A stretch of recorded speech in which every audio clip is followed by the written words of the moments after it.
Hello दोस्तों, कैसे हैं आप लोग? आप सभी अच्छे होंगे, स्वस्थ होंगे।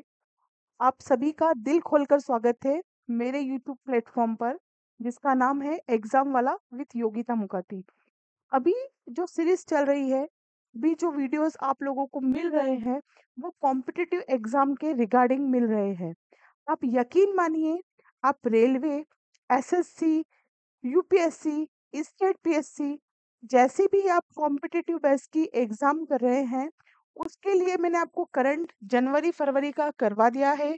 मार्च का भी बहुत जल्दी आप लोगों के सामने मैं वीडियो दे दूंगी, क्योंकि मार्च अभी चल रहा है। तो थोड़ा मतलब जो इसका कंटेंट है वो थोड़ा सा कलेक्ट हो जाए, उसके बाद मैं आपको मार्च का भी वीडियो प्रोवाइड करवा दूंगी। आज हम जो इस सीरीज के अंतर्गत पढ़ने वाले हैं, वो है भारत के प्रमुख और अत्यंत मतलब महत्वपूर्ण जो खेल संस्थान है, उसके बारे में आज हम इसके इस सीरीज के अंतर्गत पढ़ेंगे। सारे स्टेडियम मैंने इसमें कवर किए हैं और जो खेल संस्थान हैं वो सारे मैंने इस वीडियो के अंतर्गत कवर किए हैं। ठीक है, समय को व्यस्त नहीं करते हैं और हम आगे की ओर बढ़ते हैं।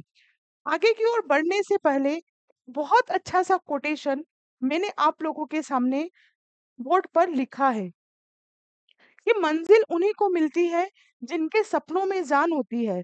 कि मंजिल उन्हीं को मिलती है जिनके सपनों में जान होती है।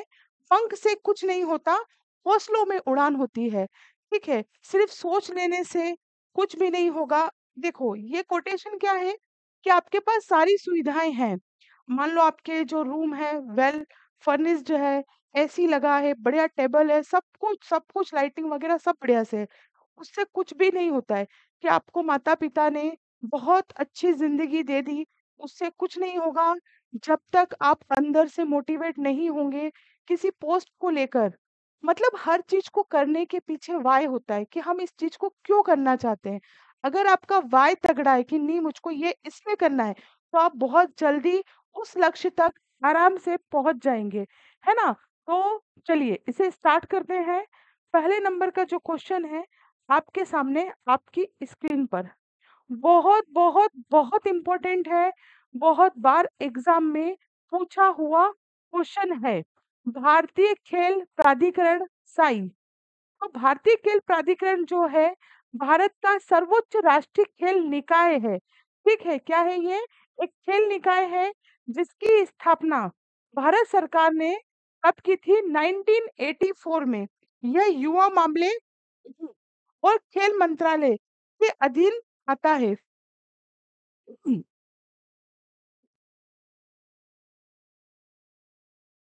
इसका हेडक्वार्टर कहाँ है बेटा? न्यू दिल्ली में। इसके कई क्षेत्रीय रीजनल क्या है, केंद्र है। जैसे आप बंगलुरु में है, गांधीनगर, चंडीगढ़, कोलकाता, इम्फाला, गुवाहाटी, भोपाल, मुंबई, लखनऊ और सोनीपत, ये सब इसके क्षेत्रीय केंद्र है ना, रीजनल सेंटर है। लेकिन इसका जो मेनली जो हेडक्वार्टर है वो कहाँ है? तो इसका जो हेडक्वार्टर है वो नई न्यू दिल्ली में है। इसके दो प्रमुख शैक्षणिक केंद्र भी हैं। एक नेताजी सुभाष राष्ट्रीय खेल संस्थान और एक पटियाला एवं लक्ष्मीबाई नेशनल साई। बहुत तरीके से बहुत बार एग्जाम में पूछा गया है। बहुत अच्छा क्वेश्चन है ना? सभी एग्जाम में लगभग लगभग, जैसे मान लो आप अगर रेलवे की तैयारी कर रहे हैं या आप एसएससी की प्रिपरेशन कर रहे हैं, तो आप लास्ट ईयर के पेपर्स देखिएगा, बिल्कुल ये क्वेश्चन आपको मिल जाएगा। चलिए हम चलते हैं नेक्स्ट क्वेश्चन की ओर। भारतीय हॉकी महासंघ। भारतीय हॉकी महासंघ। भारतीय हॉकी महासंघ भारत में अंतरराष्ट्रीय हॉकी महासंघ की एक शाखा है। क्या है भारतीय हॉकी महासंघ? ये जो भारतीय हॉकी महासंघ है भारत में, उसकी क्या है? अंतरराष्ट्रीय एक शाखा है। अप्रैल 2008 में इसे भ्रष्टाचार के आरोपों के कारण क्या कर दिया गया? भंग कर दिया गया। चलिए, है ना? अब नहीं है मतलब, है ना, कि भ्रष्टाचार की ये तो पैसा लेके करवाता है। अजीबोगरीब इस पे चार्जेस हुए, इसलिए अब इसे बंद कर दिया गया है। हाल फिलहाल ये वर्किंग में नहीं है। Bengal hockey association. Bengal hockey association BHA Bharat की पहली हॉकी एसोसिएशन थी। इसकी स्थापना 1908 में हुई। ठीक है, तो ये 2 तरीके से इम्पोर्टेंट हो जाता है क्योंकि ये पहली हॉकी एसोसिएशन भी है। ठीक है, ये भारत का पहला राष्ट्रीय एसोसिएशन है जिसने प्रथम बार राष्ट्रीय हॉकी चैंपियनशिप का 1928 में कलकत्ता में क्या किया, आयोजन किया था। इसका मुख्यालय कहाँ है? इसका मुख्यालय जो है वो कोलकाता में है। क्योंकि बंगाल है तो बंगाल से आप ध्यान रख सकते हैं, कोलकाता इसका हेडक्वार्टर हो सकता है। हॉकी इंडिया, हॉकी इंडिया की स्थापना कब हुई? ध्यान रखना है आपको, स्थापना वर्ष तो सब में याद रखना है। उसके प्रथम अध्यक्ष, एक वीडियो और बनाऊंगी, वो शॉर्टली रहेगा, उसमें अध्यक्ष अध्यक्ष ही रहेंगे। एक स्थापना, प्रथम अध्यक्ष, वर्तमान अध्यक्ष, है ना, 20 मई 2009 में की गई। इसका संचालन हेतु क्या है? अंतरराष्ट्रीय हॉकी महासंघ और भारत सरकार से मान्यता प्राप्त क्या है? ये एक संस्था है। वर्तमान में भारतीय हॉकी के लिए जिम्मेदार संस्था क्या है? Hockey India. ठीक है, हॉकी से जो ऑर्गेनाइज्ड होते हैं जितने भी खेल, वो यहीं से होते हैं।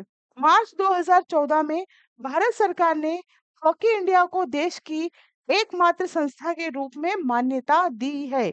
बहुत इंपॉर्टेंट फैक्ट है, आप ध्यान में रख सकते हैं। क्वेश्चन जो है बेटा, कॉम्पिटिटिव एक ऐसी एग्जाम है जिसमें आप जितना पढ़ो उतना कम है। मैं पुनः दोहराना चाहूंगी कि हर एग्जाम का पैटर्न अलग अलग होता है।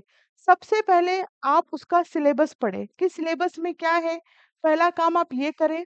दूसरा काम आप क्या करना है, आपको दूसरा काम जो उसके प्रीवियस पेपर है वो पेपर आपको पढ़ना है कि क्वेश्चन कैसे पूछे जा रहे हैं, कहाँ से पूछे जा रहे हैं, किस चीज का वेटेज ज्यादा है। ये सब चीजें आपको पता होना चाहिए। सिर्फ रट्टा मारने से, तोता बनने से कुछ नहीं होता, है ना, क्योंकि बहुत पोस्ट जो है, कंपटीशन बहुत है, पोस्टें भी बहुत कम निकलती है। जितना कंपटीशन है उतनी पोस्ट नहीं है। ये सिर्फ कहने की बातें हैं कि यार अपने को तो एक सीट चाहिए। अरे एक सीट चाहिए मान रहे हैं अपन, लेकिन उसके लिए मेहनत कितनी चाहिए, है ना। तो कंपटीशन दिन पे दिन बहुत होता जा रहा है। आप लगे रहिए, सफलता बिल्कुल आपको मिलेगी। वीडियो अच्छा लग रहा है तो लाइक करें। चलिए आगे चलते हैं। भारतीय क्रिकेट नियंत्रण बोर्ड, ये बहुत इंपॉर्टेंट है। बीसीसीआई, भारतीय क्रिकेट नियंत्रण board, the board of control for cricket in India. भारतीय क्रिकेट नियंत्रण बोर्ड की स्थापना कब हुई? दिसंबर 1928 में तमिलनाडु सोसाइटी पंजीकरण अधिनियम के तहत की गई, है ना। कब की गई? दिसंबर 1928 में। यह भारत में क्रिकेट संबंधी सभी गतिविधियों को क्या करता है? संचालित करता है। ये राज्यों को क्रिकेट संघों का प्रमुख होता है। ये जितने भी राज्य है मतलब अपने यहाँ, उनका क्या है? ये प्रमुख है। भारत में यह राष्ट्रीय स्वशासी निकाय है। इसका मुख्यालय मुंबई में है ना। एक आरबीआई का भी मुख्यालय कहाँ है? मुंबई में। बीसीसीआई विश्व में सबसे धनी क्रिकेट बोर्ड है। ठीक है, चलिए। अखिल भारतीय फुटबॉल महासंघ, अखिल भारतीय फुटबॉल महासंघ की स्थापना कब हुई? तो ये 23 जून 1937 को हुई। यह सभी फुटबॉल प्रतियोगिताओं का संचालन एवं नियंत्रण करता है। जैसे क्रिकेट का कौन करता है? बीसीसीआई। वैसे ही एआईएफएफ ये किसका करता है? फुटबॉल का करता है। ये ध्यान रखने योग्य बातें हैं। इसकी स्थापना आपको याद होनी चाहिए। 23 जून 1937, 23 जून 1937। ये सभी फुटबॉल प्रतियोगिताओं का क्या करता है? संचालन करता है। और इसका हेडक्वार्टर, है ना, दिल्ली में है। द्वारका जो दिल्ली का शहर है, उपशहर, वहां पर।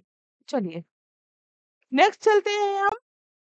अखिल भारतीय टेनिस संघ, अखिल भारतीय टेनिस संघ एआईटीए, अखिल भारतीय टेनिस संघ, all India tennis association. Akhil Bharatiya tennis संघ की स्थापना जब भारत विभाजित नहीं हुआ था, क्योंकि ये कब हो गई? ये 1920 में हो गई। भारत पाकिस्तान का बंटवारा तो 1947 में हुआ। तो ये कब हुआ था? उस समय हम लाहौर जो है भारत में ही था। तो ये कब हुआ? मार्च 1920 लाहौर में की गई। अंतरराष्ट्रीय टेनिस महासंघ एवं एशियन टेनिस महासंघ से संबंध। अखिल भारतीय टेनिस संघ सभी भारतीय राष्ट्रीय प्रतिनिधि टेनिस पक्षों का क्या करता है? संचालन करता है। उसमें Bharat Davis cup team, Bharat Fed Cup team, है ना, Davis cup team, Bharat Fed Cup team और युवा पक्ष भी शामिल है। कुछ भी काम का नहीं है। इसका मुख्यालय कहाँ है? दिल्ली में है। ये याद रखना है। स्थापना 1920 में हुई। अभी मुख्यालय दिल्ली में है, लेकिन स्थापना कहाँ हुई थी? लाहौर में। भारत लाहौर में, ठीक है, क्योंकि उस समय लाहौर हमारे भारत में ही हुआ करता था। भारतीय ओलंपिक संघ, भारतीय ओलंपिक संघ, इंडिया ओलंपिक एसोसिएशन, इसकी स्थापना हुई थी 1927 में। भारतीय ओलंपिक संघ भारत की एक राष्ट्रीय ओलंपिक समिति है। यह भारतीय राष्ट्रमंडल खेल संघ की तरह भी कार्य करता है। राष्ट्रमंडल खेलों में भी भारत का प्रतिनिधित्व करने वाले एथलीटों का भी चयन करता है। जो एथलीट्स होते हैं उनका भी भारतीय ओलंपिक संघ क्या करता है? चयन करता है। इसका हेडक्वार्टर न्यू दिल्ली में है और वर्तमान अध्यक्ष इसके डॉक्टर नरेंद्र ध्रुव बत्रा है। ये अध्यक्ष, स्थापना और उसके बाद इसका हेडक्वार्टर, ये आपको पता होना चाहिए। चलिए, भारतीय बैडमिंटन संघ, भारतीय बैडमिंटन संघ भारत का क्या है? बैडमिंटन का एक निकाय है। इसकी स्थापना याद रख लीजिए 1934, ठीक है, और इसका हेडक्वार्टर है न्यू दिल्ली। ठीक है, न्यू दिल्ली इसका क्या है? हेडक्वार्टर है। 1934 में स्थापना है और बैडमिंटन से संबंधित सभी खेलों को ये क्या कराता है? ऑर्गेनाइज्ड कराता है। चलिए नेक्स्ट पे चलते हैं। अखिल भारतीय शतरंज, अखिल भारतीय शतरंज संघ, वेट करें आप। थोड़ा सा पीछे की साइड आ गए अपन, कोई दिक्कत नहीं है, वापस चलेंगे।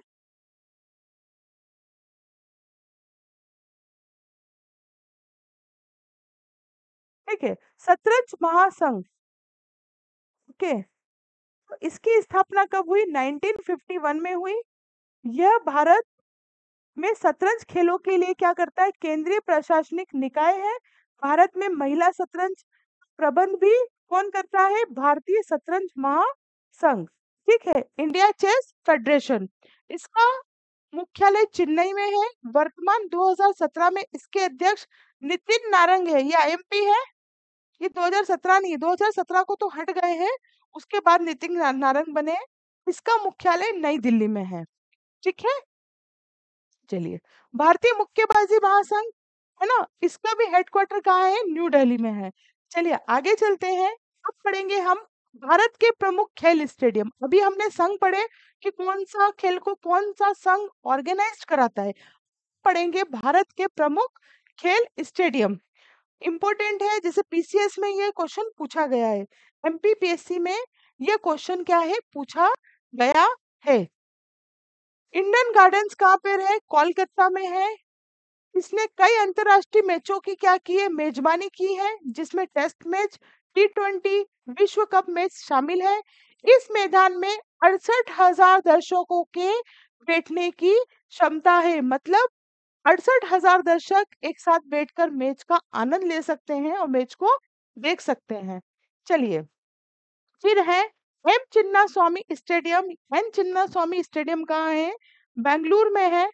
बेंगलुरु का यह स्टेडियम अपने जीवंत माहौल के लिए जाना जाता है और इसने कई अंतरराष्ट्रीय मैचों की मेजबानी की है, जिसमें टेस्ट मैच, टी20, विश्व कप मैच शामिल है। इसके बैठने की क्षमता लगभग 40,000 दर्शक की है। ठीक है, ये जो आपका एम चिन्ना स्वामी स्टेडियम है, कहाँ पर है? बेंगलुरु में। अरुण जेटली स्टेडियम, है ना, ये इंपॉर्टेंट है। अरुण जेटली स्टेडियम कहाँ पर है? दिल्ली में है। और दिल्ली के मध्य में स्थित इस स्टेडियम ने कई अंतरराष्ट्रीय मैचों की क्या की है? मेजबानी की है, जिसमें टेस्ट मैच, टी20, विश्व कप मैच भी शामिल है। और इसके बैठने की क्षमता कितनी है? 40,000, है ना। जो हमने अभी शुरू में पढ़ा, शुरू में कौन सा पढ़ा अभी हमने? हमने पढ़ा ईडन गार्डन, उससे इसकी क्षमता बैठने की कम है, क्योंकि ईडन गार्डन के अंदर जो बैठने की क्षमता है दर्शकों की, वो 68,000 है और यहाँ पर कितनी है? 41,000। चलिए, भारत रत्न श्री अटल बिहारी वाजपेयी क्रिकेट स्टेडियम, ये कहाँ पर है? लखनऊ में है। अभी नया ही बना है, रिसेंटली कुछ समय ही हुआ है। लखनऊ का यह स्टेडियम अपनी आधुनिक सुविधाओं के लिए जाना जाता है। इसने कई हाई प्रोफाइल मैचों की मेजबानी की है। अंतरराष्ट्रीय टी20 मैच, घरेलू क्रिकेट टूर्नामेंट शामिल है और इसके बैठने की क्षमता कितनी है दर्शकों की? 50,000। वानखेड़े स्टेडियम मुंबई में है, ठीक है। और यहाँ पर कितने दर्शकों की संख्या है? 33,000 दर्शक बैठकर क्रिकेट देख सकते हैं। हिमाचल प्रदेश क्रिकेट एसोसिएशन, ये धर्मशाला में है। धर्मशाला एक जगह का नाम है वहीं पर, है ना। ये वो धर्मशाला नहीं है जो आप समझ रहे हैं, ये एक प्लेस का नाम है, ठीक है। धर्मशाला के खूबसूरत शहर में ये स्टेडियम अपने सुंदर दृश्यों के लिए जाना जाता है और इसे कई अंतरराष्ट्रीय मैचों की मेजबानी भी की है, जिसमें टेस्ट मैच, टी20, है ना। और इसकी क्षमता कितनी है? 23,000, ठीक। फिर एम चिदम्बरम स्टेडियम, ये कहाँ पर है? चेन्नई में है और 50,000 दर्शकों की क्या है इसकी क्षमता है। फिर पढ़ते हैं हम राजीव गांधी अंतरराष्ट्रीय स्टेडियम। देखो, आप लोग सोच रहे होंगे कि इतने सारे स्टेडियम हम याद कैसे रखेंगे। देखो, एक ऐसी टेबल बनाओ, इधर स्टेडियम लिख, एक साइड स्टेडियम लिख लो, ठीक है। एक साइड स्टेडियम लिख लो, एक साइड क्या कर लो, उसका स्थापना वर्ष अगर हो तो ठीक, अदरवाइज वो जहां पर है वो लिख लो। चलते फिरते रटना नहीं है, चलते फिरते देखो, पढ़ो। जब हम पढ़ने बैठ रहे हैं तो सबसे पहले इसका रिवीजन कर लो। एक बार, दो बार, तीन बार, चार बार, कितने बार में, कितनी बार तक करोगे तो नहीं होगा, है ना। सुना होगा ना, रसरी आवत बार बार, सिल पर पड़त निशान। तो बार बार पढ़ेंगे तो बिल्कुल हो जाएगा। अच्छा लग रहा है वीडियो तो इसको लाइक करें, चैनल को सब्सक्राइब करें और अधिक से अधिक लोगों को इसे शेयर करें। चलिए, राजीव गांधी अंतरराष्ट्रीय स्टेडियम ये कहाँ पर है? ये हैदराबाद में है।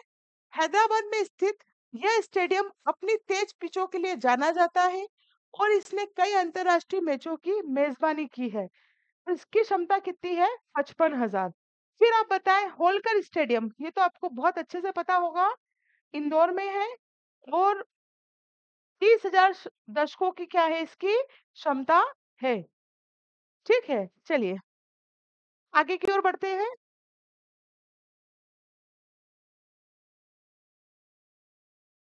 जे एस सी ए इंटरनेशनल स्टेडियम कॉम्प्लेक्स, ये रांची में है, ठीक है। रांची कहाँ है? बताना मुझे कमेंट करके, कमेंट ही नहीं करते हो आप लोग तो। अपनी आधुनिक सुविधा के लिए जाना जाता है। 39,000 दर्शकों की क्या है इसकी क्षमता है। बारसापारा क्रिकेट स्टेडियम, ये गुवाहाटी में है। 30,000 दर्शकों की इसकी क्या है क्षमता है। चलिए, इतना इंपॉर्टेंट नहीं है इसलिए मैंने टाल दिया, ठीक, मतलब जल्दी से पढ़ा दिया। ग्रीनफील्ड इंटरनेशनल स्टेडियम, ये तिरुवनंतपुरम में है और इसके बैठने की जो दर्शक क्षमता है वो लगभग 50,000 है, ठीक है। चलिए, IAS Bindra Punjab cricket associate stadium stadium Mohali में है। इतना कोई खास इंपॉर्टेंट नहीं है, लेकिन था स्टेडियम में इसलिए मैंने आपको पढ़ा दिया। चलिए, शहीद वीर नारायण सिंह अंतरराष्ट्रीय स्टेडियम, ये रायपुर में है और 30,000 की दर्शक क्षमता इसकी क्या है, इसकी कैपेसिटी है कि 30,000 लोगों को ये क्या कर सकता है, एक साथ बिठा के मैच दिखा सकता है, इतनी इसकी कैपेसिटी है, ठीक है। तो आज के जो खेल प्रमुख संस्थान थे, जो स्टेडियम थे, वो मैंने आपको कंप्लीट करा दिए हैं। आशा करती हूँ आपने बहुत एंजॉय करके इसे पढ़ा होगा। नेक्स्ट वीडियो में बहुत जल्द आपसे मुलाकात होगी। तब तक के लिए बिल्कुल लगे रहिए आप, 100% आपका रिजल्ट होगा। नेक्स्ट वीडियो में जल्द मिलती हूँ मैं आपसे, ठीक है। Thank you.